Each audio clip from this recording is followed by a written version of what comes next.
คุณผู้ชมนะคะไปดูความเคลื่อนไหวนะกรณีที่ก่อนหน้านี้ผู้นำของสหราชอาณาจักรริชี่ ซูนักเนี่ยเคยเดินทางไปที่ยูเครนแล้วก็มีการประกาศว่าจะมีการสนับสนุนนะคะเรื่องของการจัดหาอาวุธให้กับทางด้านของยูเครนตอนนั้นพูดถึงเรื่องของมูลค่าเนี่ยประมาณ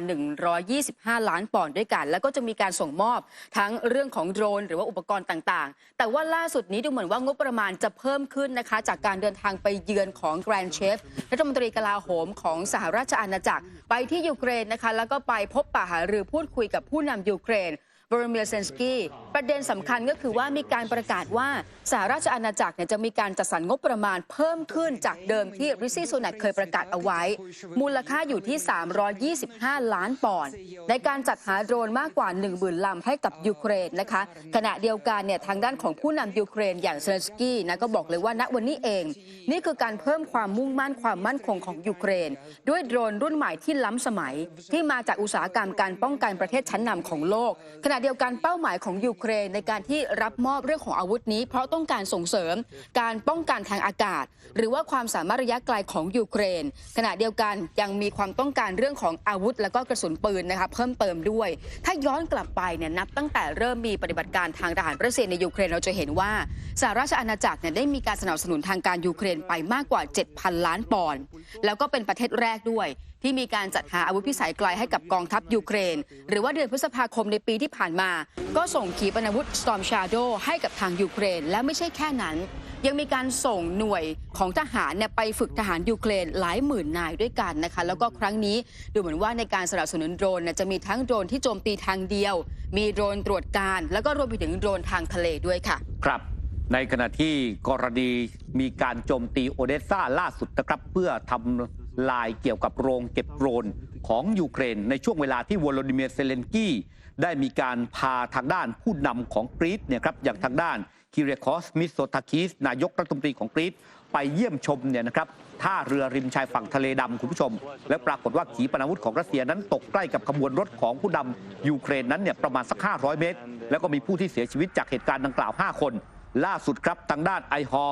ซอฟคาซึ่งเป็นที่ปรึกษาด้านการทูตระดับสูงก็กล่าวกับผู้สื่อข่าวนะครับว่าเขาเชื่อนะครับว่าสิ่งที่เกิดขึ้นนั้นเนี่ยรัสเซียมุ่งหวังที่จะเอาชีวิตของวลาดิเมียร์ เซเลนสกี้นะครับ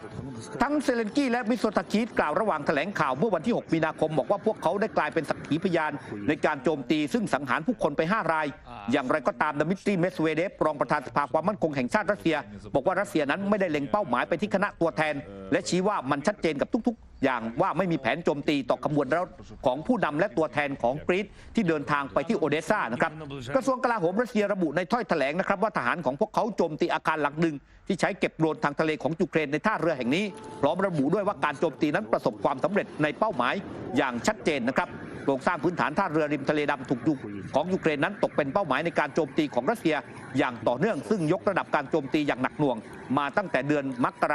นกรกฎาคมปีที่ผ่านมาครั้งที่รัสเซียนั้นถอนตัวออกจากข้อตกลงที่มีสหประชาชาติเป็นคนกลางในการจัดส่งธัญพืชเนี่ยครับผ่านทางทะเลดำนั่นเองทางด้านซาฟคายังระบุว่าขีปนาวุธที่ยิงออกมาจากไครเมียแหลมริมชายฝั่งทะเลดำที่ทางด้านรัสเซียผนวกเข้าเป็นส่วนหนึ่งของดินแดนในปี 2014 บอกว่าขีปนาวุธใช้เวลาไม่ถึง 2 นาทีนะครับจากไครเมียพุ่งเป้าเข้าสู่ท่าเรือในโอเดสซาเขาบอกด้วยว่าหากยูเครนนั้นมีระบบป้องกันไปทางอากาศที่ดีเพียงพอขีปนาวุธนี้อาจถูกสกัดเอาไว้ได้ครับพูดถึงเรื่องของด้านอาวุธนะคะทางด้านของทางการจีนเองเนี่ยโดยสมาคมอุตสาหกรรมเซมิคอนดักเตอร์ของก่อนหน้านี้ที่ได้มีการระบุนะคะเรื่องของเซมิคอนดักเตอร์ที่มีการผลิตหรือว่ายอดขายในจีนปรากฏว่ามันมีมูลค่าเพิ่มขึ้นถึง 26.6% ด้วยกันในเดือนมกราคมปี 67 แม้ว่า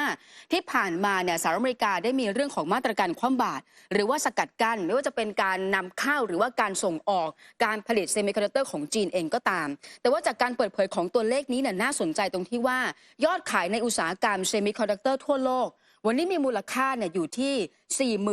47,600 ล้านดอลลาร์ในช่วงเดือนมกราคมคือเพิ่มขึ้น 15.2% ด้วยกันแต่ปรากฏว่าสิ่งที่มันชัดเจนมากกว่านี้ก็คือว่าในแถบเอเชียแปซิฟิกเพิ่มเติมมากขึ้นร้อยละ 12.8 ส่วนทางการจีนเพิ่มขึ้นร้อยละ 26.6ในมุมมองของผู้เชี่ยวชาญนะคะทางการจีนเขามองแบบนี้ว่ายอดขายเซมิคอนดักเตอร์ของจีนที่มันเติบโตแล้วก็แซงหน้าสหรัฐอเมริกา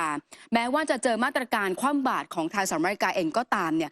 กลายเป็นว่ามาตรการของสหรัฐอเมริกาเนี่ยไม่ได้ผลแต่เรื่องของการผลิตชิปต่างๆหรือว่ากำลังต่างๆเนี่ยมันมีความมุ่งหมายมากขึ้นขณะเดียวกันเนี่ยจีนยังสามารถผลิตชิปจำกัดข้อมูลได้มากกว่าการนำเข้าถ้าไปดูตัวเลขนะคะทางด้านของกระทรวงอุตสาหกรรมแล้วก็เทคโนโลยีสารสนเทศของจีนมีการระบุแบบนี้ว่าจีนผลิตวงจรรวมอยู่ในปี66เนี่ยเพิ่มขึ้น6.9%นะเป็น 351,400 ล้านชิ้นจากปีก่อนหน้านั้นส่วนมูลค่าต่างๆไม่ว่าจะเป็นการนำเข้าเนี่ยมันลดลงเพราะว่าเขามีการผลิตในจีนมากขึ้นซึ่งมันก็สอดคล้องกันนะคะกับการที่ผู้นำของทางการจีนได้มีการประกาศว่ามาตรการเรื่องของเซมิคอนดักเตอร์เองเนี่ยในเรื่องของการพึ่งพาทางด้านของสหรัฐอเมริกาวันนี้เองจีนจะมีความพึ่งพาที่มันน้อยลงเรื่องของวิทยาศาสตร์เรื่องของการบินเชิงอวกาศด้วยค่ะครับ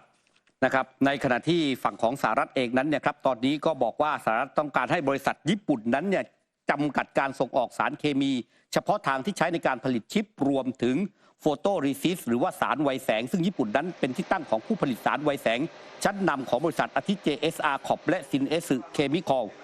คอลนะครับแล้วก็อีกด้านหนึ่งก็พยายามกดดันให้เนเธอร์แลนด์เจรจากับบริษัทเนี่ย SMY ผู้ผลิตเครื่องจักรผลิตชิปยุติการให้บริการและซ่อมแซมอุปกรณ์การผลิตชิปให้กับลูกค้าจีนที่ซื้อไปก่อนการออกมาตรการการจำกัดการขายอุปกรณ์เหล่านั้นในปีนี้ทั้งนี้ทั้งหมดนี้คือความพยายามล่าสุดของรัฐบาลประธานาธิบดีโจไบเดนที่มุ่งอุดช่องโหว่ในมาตรการการควบคุมการส่งออกที่ดำเนินตลอด2 ปีที่ผ่านมาเพื่อยับยั้งความก้าวหน้าการผลิตพัฒนาชิปในประเทศจีนแต่มีรายงานว่าทั้งรัฐบาลญี่ปุ่นและเนเธอร์แลนด์นั้นต้องการประเมินผลกระทบจากมาตรการปิดกั้นในปัจจุบันก่อนที่จะพิจารณายกระดับการดำเนินการอย่างเข้มงวดโดยรัฐบาลของโจไบเดนนั้นพุ่งเป้าอุตสาหกรรมเซมิคอนดักเตอร์ของจีนมาตั้งแต่ปี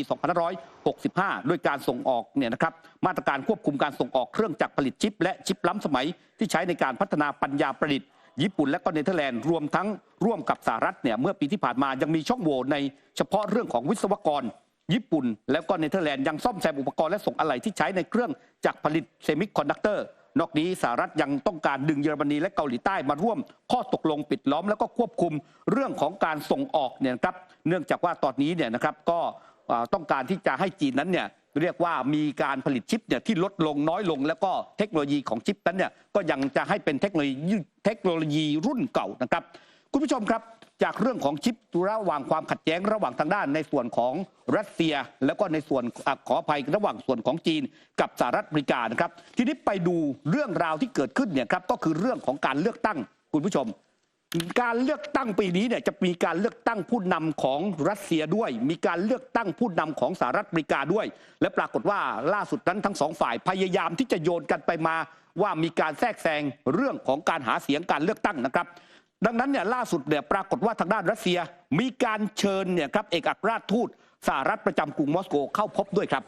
มาร่วมสนับสนุนท็อปนิวส์นำเสนอความจริงได้แล้ววันนี้เพียงกดปุ่ม Super Thanks แล้วเลือกจำนวนเงินตามที่ต้องการได้เลยครับขอบคุณครับ